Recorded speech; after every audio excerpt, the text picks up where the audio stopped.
Politics. I'm Scott Stearns. Hi, I'm Paul Slicklock. I can't speak that fast. Hey, Paul. Milwaukee Bucks. There we go.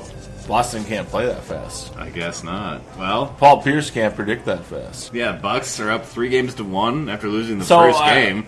What would be the rights, you'd have to get to replay his quote on, his bumper music. Our bumper music. But what would we have to do to integrate that into the into the pod? I don't know. I should look into that. Now, technically, you could still be right. You could still get Boston in 7. You could. So that would be 4% of the time that actually that's occurs. What 538's saying, right? 96% of the time, the team that goes up 3-1 will win the series. Yeah, so now it comes good. back to Milwaukee on Wednesday.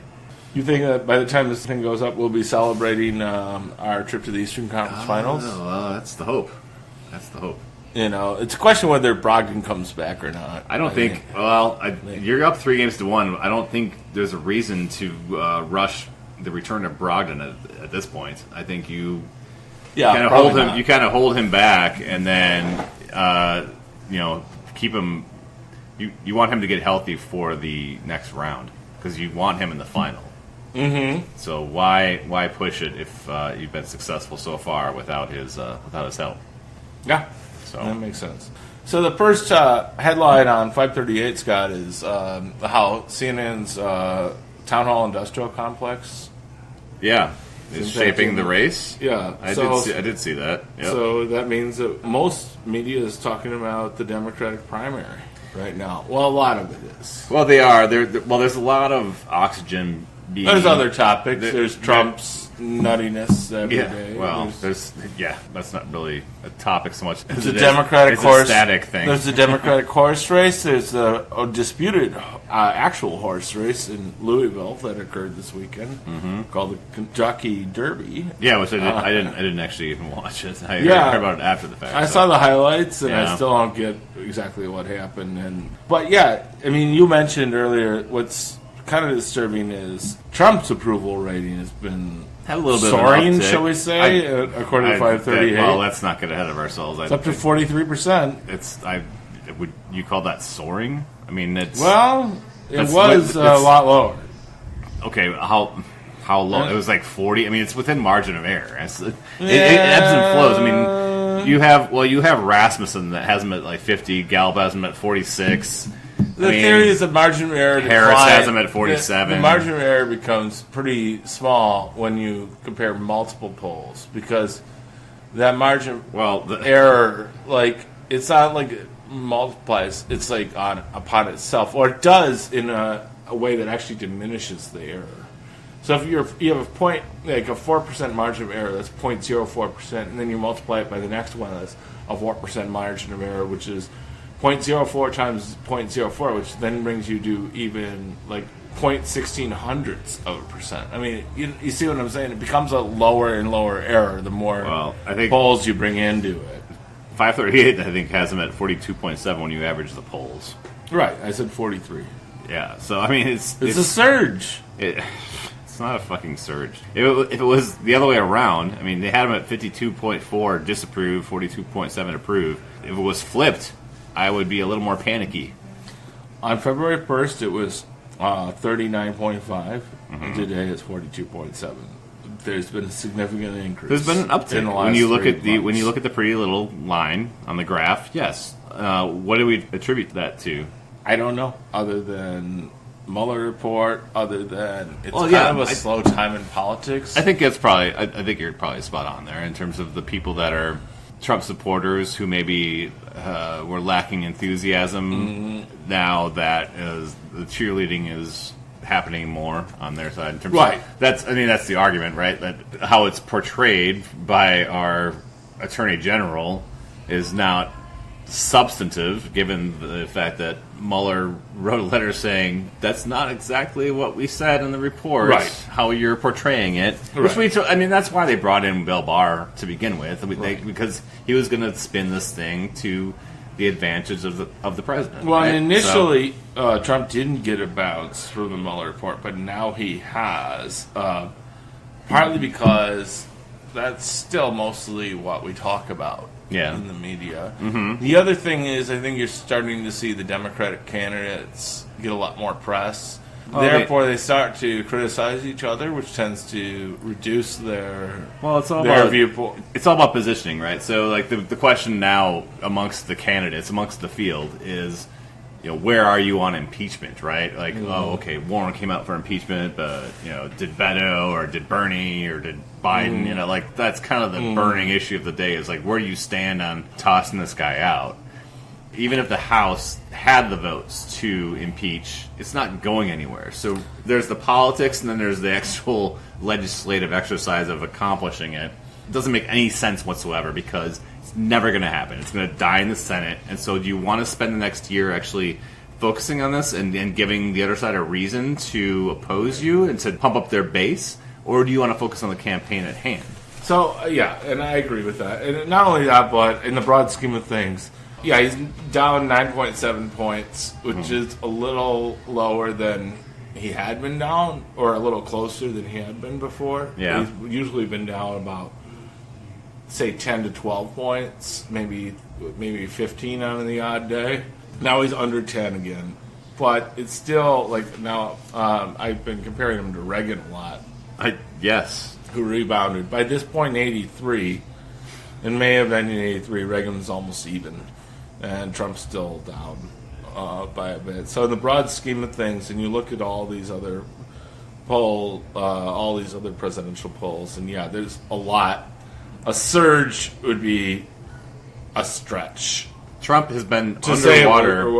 Trump has been underwater his entire presidency. Yeah. I mean, he's been in the mid to lower 40s for the vast majority of his presidency, and I don't see that that's changing. Contrarian could say that, well, in the past they didn't have as many polls, and therefore you have so many polls now that it smooths itself out. So it's an apples to oranges comparison. I mean, but that's not unique to this poll. You could say that about any polling going back. Well, but even going back just 4 years, or it was 4. It'll be 8 years now.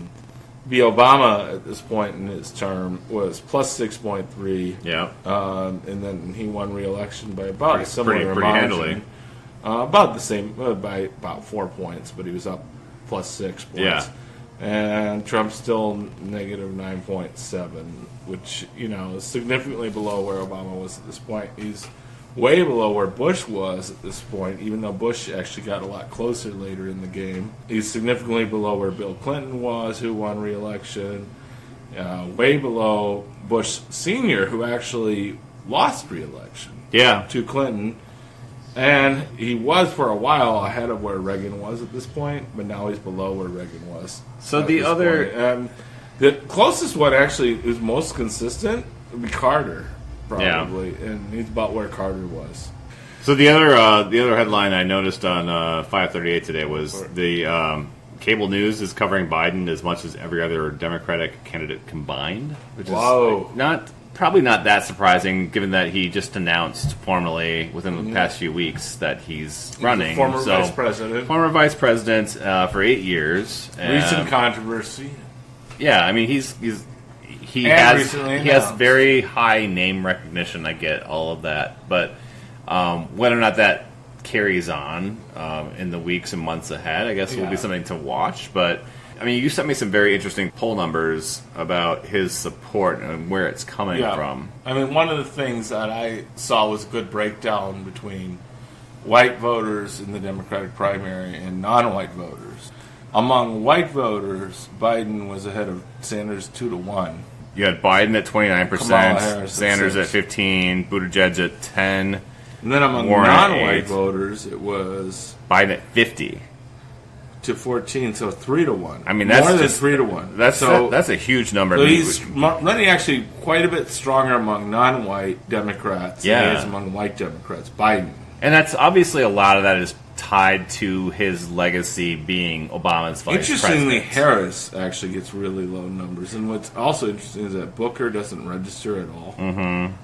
And this was a CNN poll that was commissioned, I think, within the past week or How many people, I wonder? Yeah, that's... I'd like to look at the internals before I take this as, But just at a high level, it is interesting. Sanders is in second in both categories, getting about the same. 15% among whites, 14% among non-whites. Yeah, well, backing up the idea that the current horse race is Biden versus Sanders. But the rest of the field does a lot better with white Democratic voters than with non-white Democratic voters. The rest of the field's basically an also-ran. Between Biden and Sanders, 64% are taken up. The field right now, I mean, we're sitting at like 20-some Two white men are leading, are dominating two-thirds of the vote among non-white Democratic voters. Right. That seems a little strange. It does. It does. It doesn't. I suppose for a snapshot in time, it passes the smell test, but you have to wonder if that's what everybody's ideals are. Because I don't want to speak for people as a white guy myself. And say, well, African Americans should want an African American candidate. Well, who am I to say that? I mean, if they want Biden, or Sanders, that's who they want. I mean, that's their decision, not my decision. Absolutely. Right. And obviously, this is a poll, so it's a sample of people. It's a snapshot in time. But it shows that what it really shows, the most obvious thing is that Biden's way ahead. Biden's way ahead, and he has pretty much among all demographic groups. His history with Obama still endears him to a significant number of non-white voters and African American voters, and white voters. If you look at that poll, too, he's still 2-1 there over Sanders. When you look at the field as it stands today, you have guys like Senator Michael Bennet that announced that he's running from Colorado. It's like you have these people that are just like kind of coming out and announcing, and I don't know where their candidacies are coming from. Maybe they're just thinking that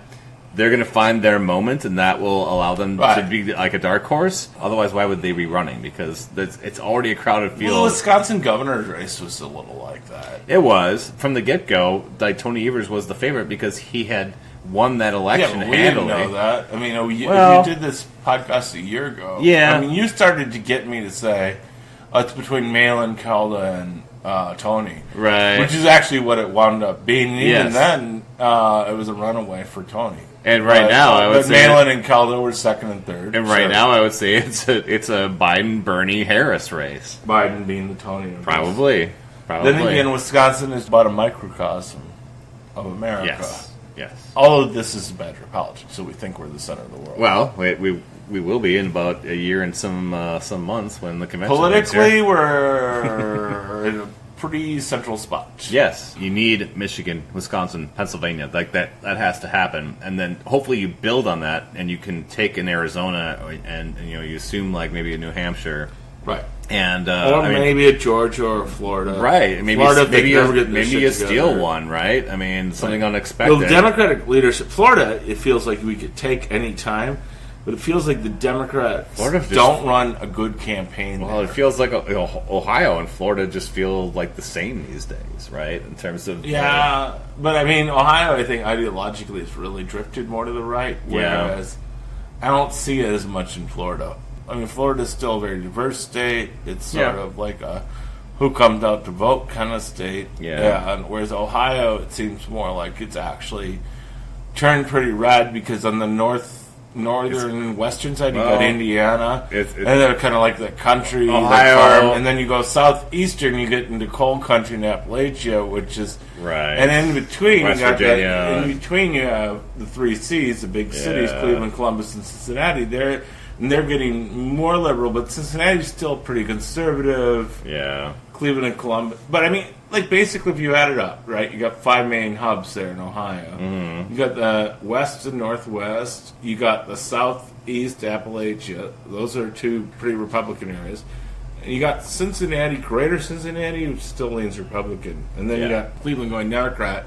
But you got 3 out of 5 leaning red, and that's why it's going. It's not quite a 60% Republican. That's the direction, though. You get the picture, right? So, bottom line is, there's a lot of Democrats running. And somebody's got to win in Green Bay and Erie. Hopefully in Toledo, Ohio. Who's the candidate to do that? I guess we don't know yet. I mean, this is a lot of stuff has to play out. This is the time of the campaign where dollars are going to flow to certain people. At some point, debates will happen later this year. What I would just talk about does play well for Biden is that it's about a Rust Belt candidate. There really isn't one. Right. Maybe Amy Klobuchar, but even Minnesota is not exactly the Rust Belt. I mean, we always thought Sherrod Brown would be the candidate, and he declined to run. Yeah. I come back to who's the best candidate to go head-to-head with Trump. And I look at a few candidates that pulled no punches. And Biden is one of those that is at the top of the list. Bernie's up there. Kamala Harris is up there as a former prosecutor. I mean, these people that have this ability to kind of just give as good as they get. Go back to the 2012 campaign and the Biden-Paul Ryan debate. I mean, where he just wiped the floor with him and just made him look like an amateur. That's the kind of thing that is going to endear Biden to a lot of voters. That combined with his legacy as a former VP. And in this region of the country that we were just talking about, from roughly Pittsburgh to here, I can see Biden probably having a lot of attraction. More so than Harris, frankly, or even Bernie, really, when it comes down to it. Yeah, even though perhaps in primaries Bernie might do well because among some populist lefties, but obviously you have the other part of it is obviously the issues and the substance of the thing, and where they're standing on the issues. I mean, that's been Bernie's bread and butter, Elizabeth Warren's bread and butter in terms of putting out stances. That slow drip where it's like, okay, this week I'm supporting student loan forgiveness. Next week I'm going to talk about health care. What issue wins for us next year? Well, I think health care probably at the top of the list. So in Wisconsin, we've had the Republicans in the legislature say that they're going to reject Governor Eber's Medicaid expansion. Yeah. 70% of Wisconsinites now support it, up from only 62% a few months ago. Yeah, and they're gonna yank it out of the budget and not pass Eber's literally beat Walker on the issue, pretty much. Because they don't want to give it to him. Even though that's why they lost. Yeah. The bottom line is that Scott Fitzgerald and Robin Voss, they're going to yank a number of these things out of the budget because they don't support them. They want to hammer Evers on this stuff. But these are things that have a lot of support across the state when you're talking about Medicaid expansion, the medical marijuana initiatives. That too, right. Everybody knows we need Medicaid expansion, but most people also want medical marijuana. Redistricting reform. There are all these things that are like kind of good government initiatives. And these guys aren't getting it at the time of day. Now, if Scott Walker were still governor and he supported some of these things, of course they would be on board. But because Evers proposed it, no, we can't support Walker it. only had 8 years to try to get behind it. Well, yeah. I mean, now he's accusing the he made his whole career on rejecting the Medicaid expansion. That's one of the reasons he lost, and then suing on the ACA. But you know that if Walker found Jesus and said, you know what, turns out we actually need this Medicaid money because he'll probably try to run against Evers in 2022. It makes good fiscal sense, you know. They would be 100% on board. They would have absolutely got it. What I'm trying to figure out is if the Wisconsin Republicans really think they can outlast us more on this issue, just like they did on Act 10 or the big hot button labor issues. I guess I wonder if they really can outlast us. Well, I think that's to be determined. If they actually cook themselves on this one. Well, I think you continue to fight them on this stuff.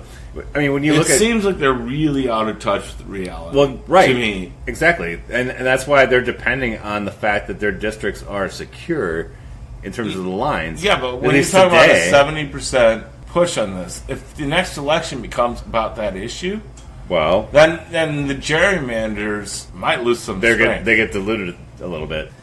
So, all right. Yeah. So lots more to talk about. Go Bucks. Hopefully, by the time this thing goes up, they will have secured the next round of the playoffs. Go Bucks. And forward. And go Paul Pierce to the next round of poor predictions. Yeah.